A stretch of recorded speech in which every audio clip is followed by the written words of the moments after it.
रामकृष्ण हरी माऊली. महाराज, आज हा 375वा परमहंस वैकुंठ गमन सोहळा. या सोहळ्याबद्दल तुम्ही ओतूरमध्ये आलात, काय सांगाल या सोहळ्याबद्दल? जगद्गुरु तुका अवतार नामयाचा संप्रदाय सकळांचा येतो. जगद्गुरु तुकोबारायांचा 375 सदैव वैकुंठ गमन सोहळा हा सांगता समारंभ ओतूर या ठिकाणी जगद्गुरु तुकोबारायांचे गुरु बाबाजी चैतन्य यांच्या ठिकाणी होतोय. हा अपर्य योग आहे. हा योग पुन्हा पुन्हा आपल्या कुणाच्याही जीवनात मिळतो. गेले वर्षापासून 2024 पासून 2025 पर्यंत 375 वर्ष पूर्ती झाला. ही शतकोत्तर अमृत महोत्सव संपूर्ण महाराष्ट्रामध्ये झाला. आदरणीय हरिभक्तपरायण ज्ञानेश्वर माऊली कदम यांनी 7 सप्ते केले. देऊमध्ये वर्षभर 97 सप्ते झाले आणि संपूर्ण महाराष्ट्रभर तुकोबारायांच्या गाथेचे पारायण, अखंड हरिनाम सप्ताह, कीर्तन, भजन, प्रवचन, चरित्र संपूर्ण महाराष्ट्र ढवळून निघाला आणि त्याचा सांगता समारंभ या ठिकाणी आहे. माऊलींनी महाराष्ट्रभर केले. पहिला सप्ताह निफाडला, भरवत फाट्यावर केला, सासवडला केला, पपन काकांच्या तिथं झालेलं आहे.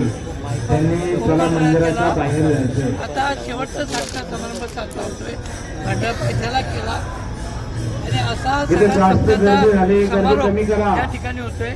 त्यामुळं हा अतिशय मोठा आणि 2-3 लाख वारकरी भाविक या ठिकाणी येतील. संपूर्ण महाराष्ट्रातून कीर्तनकार, प्रवचनकार आणि कथाकार सगळी मंडळी या ठिकाणी येतील आणि या पर्व काळामध्ये आपला लाभ होतील. आपणही आव्हान करतो की ओतूरला यावं, तुकोबारायांच्या गुरु त्यांनी नतमस्तक व्हावं आणि तुकोबारायांचे आशीर्वाद घ्यावे आणि वारकरी संप्रदायाचा, भक्तीचा, प्रेमाचा, त्यागाचा आणि संप्रदायाचा अनुभूती आपण घ्यावी.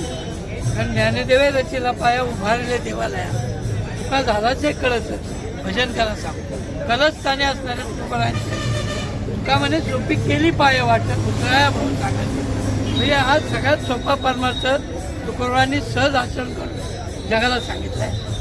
तोच या त्यांच्या चरित्रातून, कथेतून, कीर्तनातून आपल्याला श्रवण करायला मिळणार आहे. सगळ्यांनी यावं आणि या पर्वणीचा लाभ घ्यावा. या सप्त्याला आपली हजेरी लावावी आणि तुकोबारांचे आशीर्वाद घ्यावे. तर माऊली, तुम्हा सर्वांना या ओतूर नगरीमध्ये, श्री क्षेत्र ओतूरमध्ये महाराजांनी या सोहळ्याचं, वारकरी संप्रदायातला एवढा मोठा उत्सव याचं निमंत्रण दिलंय आणि याचप्रमाणे संपूर्ण ओतूरकरांकडनं हे सर्वांना आग्रहाचं निमंत्रण. रामकृष्ण.